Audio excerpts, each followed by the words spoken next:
जय माता दी दोस्तों, कैसे हैं आप सभी। आशा करता हूं दोस्तों आप सभी अच्छे होंगे, स्वस्थ होंगे।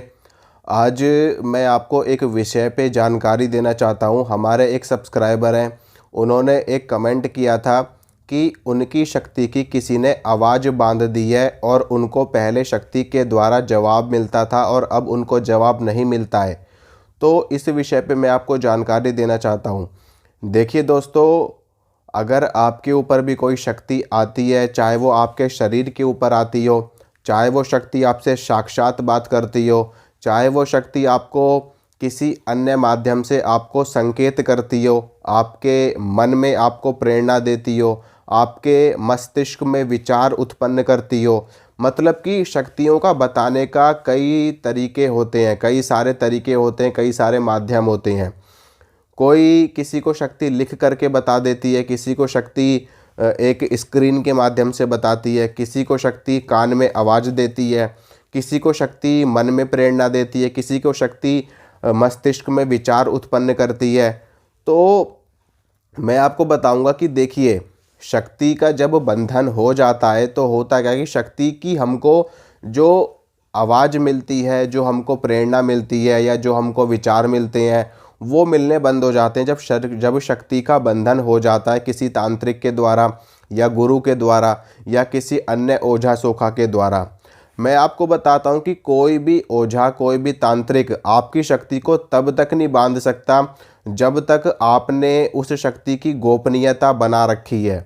अगर आपके पास में कोई शक्ति ऐसी है बताने वाली, मान लो आपके पास में कर्ण पिशाचनी है और आपने सिद्ध कर रखी है कर्ण पिशाचनी, और अगर आपने कर्ण पिशाचनी की गोपनीयता लोगों में बता दी या तांत्रिकों में, ओझाओं में बता दी कि मेरे पास कर्ण पिशाचनी है और कर्ण पिशाचनी मुझे बताती है, ऐसे बताती है और मैं उसको ये भोग देता हूँ, मैं उसकी इस टाइम पूजा करता हूँ, अगर आपने ये गोपनीयता उसको बता दी तो निश्चित रूप से उसके लिए आपकी शक्ति का बंधन करना बहुत सरल हो जाएगा। अगर आप गोपनीयता बनाए रखते हो, नहीं बताते हो, तो उसको बहुत मुश्किल होगा शक्ति का बंधन करने में, यानी कि एक तरीके से लगभग लगभग इम्पॉसिबल के समान हो जाएगा। क्योंकि देखिए, हवा में शक्ति का बंधन नहीं होता है। चाहे कोई कितना भी बड़ा तांत्रिक हो, कोई ये कहे ना मैंने उसकी सिद्धि चुरा ली, मैंने उसकी सारी शक्ति मंगवा ली, ऐसा कुछ भी नहीं होता भाई। ऐसा मैं रियलिटी बता रहा हूँ आपको, बिल्कुल ऐसा कुछ नहीं होता कि कोई बंदा बैठा पड़ा और बैठे बैठे कह रहा है इसकी शक्ति मंगा लो, इसका ये मंगा लो, इसका वो मंगा लो। अरे भाई, कोई मजाक चल रहा है क्या यहाँ पे? मतलब कि ऐसे हवा में शक्तियों का बंधन नहीं होता है। शक्ति का बंधन इतनी आसान नहीं है किसी भी शक्ति को बांधना है, किसी भी ओझा की या किसी भी सिद्ध की, किसी भी भगत की शक्ति को चुराना, खींचना। कोई ये बच्चों का खेल नहीं है। बहुत बड़ा सिद्ध कोई होगा तो वो ही ऐसा काम करने में सक्षम हो सकता है, अन्यथा ऐसे नहीं होता कि चलता फिरता कोई भी आ गया और किसी की भी शक्ति चुरा ली, सिद्धि चुरा ली, ये चुरा लिया, वो चुरा लिया, शक्ति खींच ली। तो जब तक आप अपनी शक्ति की गोपनीयता बना करके रखते हो तो कोई भी तांत्रिक, कोई भी माई का लाल आपकी शक्ति को बांध नहीं सकता, सिवाय आपके गुरु के। सिवाय आपके गुरु के कोई भी तांत्रिक इतनी सरलता से नहीं बांध सकता। बंधन पॉसिबल है, बंधन होता भी है और ये चीज़ वाकई में होती है, शक्ति बांधी जा सकती है। लेकिन तब या तो वो भगत आपके घर का होगा, आपके चाचा ताऊ में से होगा, कोई उसको जा कर के जानकारी दे दे। मान लो आपके परिवार का कोई बंदा किसी भगत के पास चला गया, किसी ओझा के पास चला गया और उसने जा कर के सारी उसको जानकारी दे दी कि भाई वो बंदा फलाना फलाना बंदा है, वो माता काली की पूजा करता है, वो उसको उनको बकरे चढ़ाता है, वो उनको बोतल देता है, वो इस टाइम पूजा करता है, सारी जानकारी दे देगा तो उसके लिए सरल हो जाएगा। वो भी कैसे होगा? वो बंदा कुछ ना कुछ क्रिया करके देगा उसको। वो बंदा, वो जो भगत होगा, वो जो ओझा होगा, वो कोई चीज़, कोई यंत्र बना करके देगा, कोई पुड़िया बना करके देगा, कोई उसके घर में गणंत करने के लिए कोई चीज़ देगा जिसमें वो कई सारी शक्तियों को साथ में डाल करके भेजेगा। फिर वो जो उसका रिश्तेदार होगा वो ले जा करके उसके घर में वो चीज़ छोड़ करके आएगा, ठीक है, लौंग डाल करके आएगा या कोई भी चीज़ करके आएगा, तब जा करके शक्ति का बंधन होता है। ऐसे बंधन नहीं होता शक्ति का, कभी भी हवा में किसी शक्ति का बंधन नहीं होता। और मैं आपको बताता हूँ कि अगर आप सतर्क रहते हैं, भाई देखो, मैं आपको बता रहा हूँ कि कोई भी देखो, भगत अच्छी बात है, आप भक्ति करो। लेकिन अगर आप किसी अन्य भगत को अपनी सारी जानकारी दे रहे हो ना, अपनी शक्ति की हर चीज़ बता रहे हो, आप सारा भोग बता रहे हो, सारी पूजा पाठ अपनी बता रहे हो, तो आपकी पूजा पाठ में विकार आएगा, आपकी पूजा पाठ में दोष आएगा। आपकी जो देवी है, आपकी जो देवता है, वो आपसे रुष्ट होंगे। मैं आपसे कहता हूँ कि क्या आप अपने घर की सारी बात बाहर वालों को बताते हो? आप मुझे बताओ। अपने माँ की, बाप की, बहन की, भाई की, अपनी पत्नी की सारी बात बताते हो? नहीं बताते ना। सिर्फ जो बात बताने लायक होती वही बताते हो। तो देवी देवता भी आपका परिवार है, देवी देवता भी हमारे माता पिता हैं। आप उनकी गुप्त से गुप्त जानकारी कैसे किसी अन्य ओझा को, कैसे किसी अन्य भगत को बता देते हो? नहीं बतानी चाहिए। मैं भी नहीं बताता अपनी गोपनीय बातें।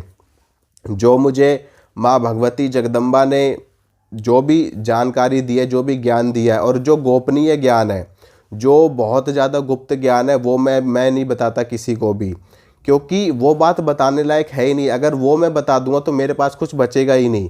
समझ रहे हो आप? तो इसीलिए जो जानकारी देने लायक होती है वही जानकारी देनी चाहिए। मैं आपको भी यही बता रहा हूँ, चाहे आप एक भगत हो, चाहे आप एक सामान्य व्यक्ति हो। अगर आप एक सामान्य व्यक्ति भी हो और सिंपल पूजा पाठ करते हो, तो आपको भी अपनी जो गुप्त बातें हैं पूजा पाठ की, वो आपको नहीं बतानी चाहिए। इससे आपकी पूजा पाठ में दोष आता है, विकार आता है, आपकी पूजा पाठ की जो ऊर्जा है वो क्षीण हो जाती है।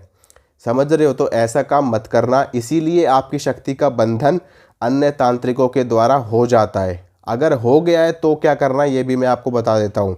देखिए, सबसे पहले तो जब बंधन हो जाता है तो उसके बाद में उस बंधन को खोलना इतना भी सरल नहीं होता कि आपने बस दो चार चीज़ें करी, दो चार नींबू काटे और हो गया, बंधन कट गया। ऐसा नहीं होता है।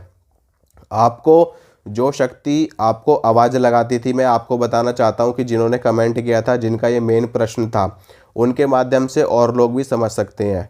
आपको करना क्या है कि सबसे पहले तो जो शक्ति आपके ऊपर आती थी या जो शक्ति आपको आवाज़ देती थी, सबसे पहले तो उस शक्ति से जा कर के आपको माफ़ी मांगनी है कि आपसे जो भी गलती हुई है। मैं यहाँ पर सिर्फ एक ये नहीं कह रहा कि इस गलती की वजह से बंधन होता है, बंधन और भी गलतियों से होता है। वो मैंने पहले एक आध दो वीडियो में और भी बता रखा है। तो जो भी आपसे गलती हुई है आपको पता होगा, निश्चित रूप से हर व्यक्ति को पता होता है कि मैंने कहाँ गलती करी है और इसी गलती की वजह से मुझे ये सज़ा मिल रही है। सबको पता होता है। वो एक अलग बात है कि लोग स्वीकार ना करें। तो आपको भी पता होगा और जो लोग ये गलतियाँ कर रहे हैं उनको भी पता होगा।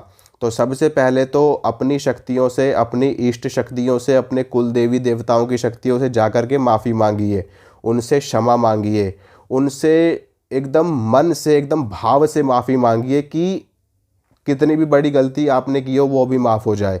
माफ़ी मांगिए।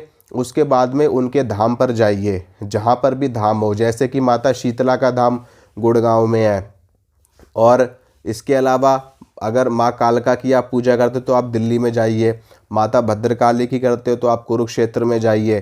तो जहाँ पर भी आपकी शक्ति का मेन धाम है, जहाँ वो शक्ति स्थापित है और पूर्ण पूर्ण ऊर्जा के साथ में वहाँ पर शक्ति बैठी हुई है, तो वहाँ जाइए, माफ़ी मांगिए उनसे, और उनका पूरा भोग, प्रसाद, चुन्नी, नारियल और श्रृंगार, जो कुछ भी उनके ऊपर चढ़ता है, चाहे वो बोतल चढ़ती हो तो बोतल लेके जाइए, सिगरेट चढ़ती हो तो सिगरेट लेकर के जाइए, जो कुछ भी चढ़ता है उनके ऊपर वो सब आपको लेकर के जाना है और माफ़ी मांगनी है।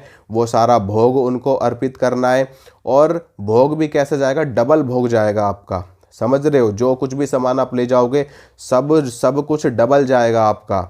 एक भोग तो जाएगा जो आपने गलती कर दी जिसकी वजह से आपका बंधन हो गया, एक भोग देने से आपका बंधन कटेगा, और दूसरा भोग देने से वो शक्ति प्रसन्न होकर के फिर से चलेगी आपके साथ में।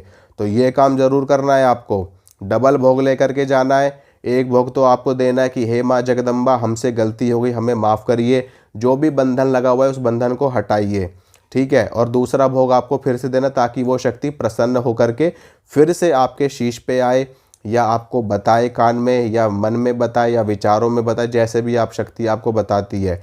दोबारा से ये कार्य करना है और फिर आकर के अपने घर में आपको उस शक्ति की 41 दिन की सेवा करनी है। समझ रहे हो?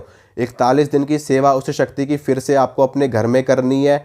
उनका सुबह शाम का दिया जलाना है आपको उनके नाम का। अगर माता काली के नाम का जलाते हो तो सरसों के तेल का, माँ दुर्गा के नाम का जलाते हो तो देसी घी का, और भैरव जी का जलाते हो तो सरसों के तेल का, और भी कोई अगर हनुमान जी के नाम का जलाते हो तो देसी घी का 41 दिन की पूरी सेवा, सुबह शाम दिया जलेगा उनके नाम का। एक टाइम डेली उनको प्रसाद चढ़ेगा। और 41 दिन तक आपको ब्रह्मचर्य में रहना पड़ेगा और सात्विक भोजन आपको लेना पड़ेगा बिना प्याज लहसुन का। इसके अलावा आप कहीं भी सो, कहीं भी आओ, कहीं भी जाओ, उसकी कोई बाध्यता नहीं है। ज़मीन पे सोने की कोई बाध्यता नहीं है। लेकिन इतना काम आपको ज़रूर करना है। इतना काम करोगे और फिर देखना शक्ति कैसे पहले से भी ज़्यादा वेग से आएगी आपके ऊपर। क्योंकि जब एक बार शक्ति का बंधन हो जाता है, शक्ति रुक जाती है। जब शक्ति काफ़ी समय तक रुकी रहती है और जब उसके बाद शक्ति खुल करके आती है ना, तो बहुत वेग से आती है। ठीक है, ये मेरा खुद का पर्सनल अनुभव है, इसलिए मैं आपको बता रहा हूँ। शक्ति डबल वेग से आती है, डबल तिबल वेग से। तो ये काम करना और देखना कैसे आपकी शक्ति खुलती है। आवाज़ भी आएगी, जवाब भी आएंगे, सारे काम होंगे। ठीक है दोस्तों, अगर आप चैनल पे नए हो तो चैनल को सब्सक्राइब कर लेना, वीडियो को लाइक करना, वीडियो को शेयर करना, और जो भी आपका प्रश्न है कमेंट में लिख देना। और मैं जैसी आपका जो भी प्रश्न होगा मैं उसको पिक करके उसके ऊपर वीडियो बना दूंगा। और इसी तरह की जानकारी मैं आपको देता रहूँगा। मिलूँगा आप सभी से अगली वीडियो में। जय माता रानी की।